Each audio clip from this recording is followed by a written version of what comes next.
जीने के लिए कितनी संपत्ति चाहिए? बहुत ज्यादा नहीं। जितने में जीवन चल जाता है उतनी ही चाहिए। बाकी तो इच्छाओं का बोझ है जो मरते दम तक कभी खत्म या कम नहीं होता। सब लोगों का जीवन स्तर एक समान नहीं होता। किसी के खर्चे कम होते हैं या किसी के अधिक होते हैं। किसी के परिवार में सदस्य कम होते हैं या किसी के अधिक होते हैं। कोई सामान्य वस्तुओं से भी अपना जीवन यापन कर लेता है तो किसी को बड़े ऊंचे शौक होते हैं। वह ऊंची ऊंची महंगी चीजें खरीदता है और लग्जरी जीवन जीता है। इस प्रकार से सबकी स्थिति अलग अलग है। फिर भी हम सब रूप रंग और आकृति से मनुष्य कहलाते हैं।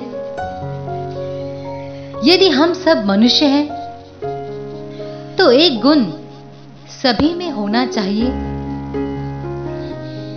जिसका नाम है मनुष्यता। यह हम सबको एक कैटेगरी में खड़ा करती है।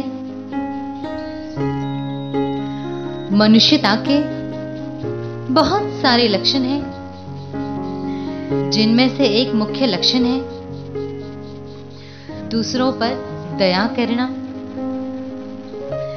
जैसे हम अपना दुख दूर करना चाहते हैं और अपने दुख दूर करने का प्रयत्न करते हैं,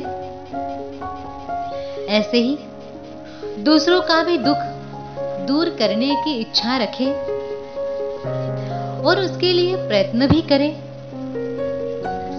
जैसे हम अपने लिए सुख चाहते हैं और उसके लिए प्रयत्न भी करते हैं, इसी तरह से दूसरों के सुख के लिए भी प्रयास किया जाना चाहिए।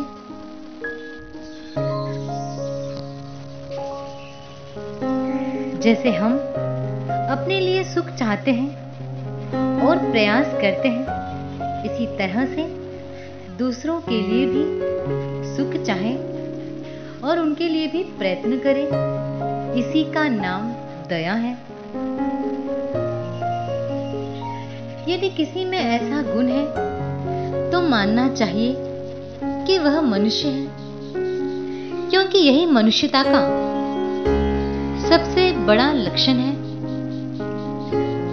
मान लीजिए बहुत से लोगों के पास संपत्ति बहुत अधिक है, उनकी आवश्यकता से भी कहीं ज्यादा है, जबकि वे उसका कोई उपयोग नहीं करेंगे, सिर्फ जमा किए रखेंगे।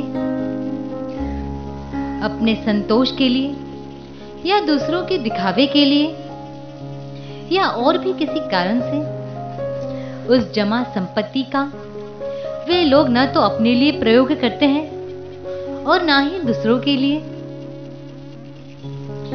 वह संपत्ति व्यर्थ पड़ी रहती है।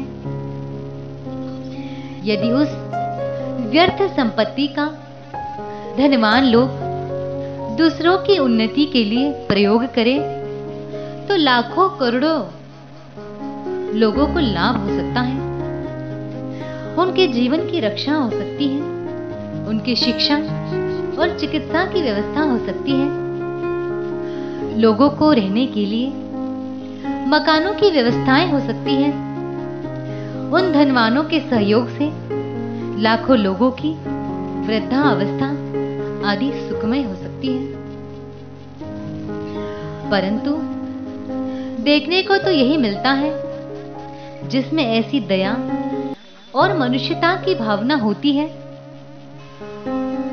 अक्सर उनके पास धन नहीं होता क्योंकि उनके उनके पूर्व जन्म के कुछ कर्म कमजोर है। इस जन्म में उन्हें निर्धन परिवार मिला। उनकी इच्छा होते हुए भी वह दान, सहयोग, दया आदि नहीं कर पाते। जिसके पास व्यर्थ धन से व्यक्ति सबका कल्याण कर सकता है, जिसके पास धन है उसे देश का, दुनिया का उपकार करना चाहिए, प्राणियों की रक्षा करे।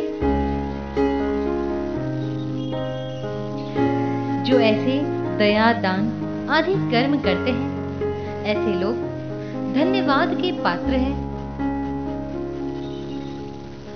ईश्वर से प्रार्थना करें कि धनवान लोगों को सद्बुद्धि दे, कि वे दया भाव सीखें और अपनी संपत्ति से दान दे, दया करें। मनुष्य तथा अन्य प्राणियों के जीवन की रक्षा करें। ओम शांति।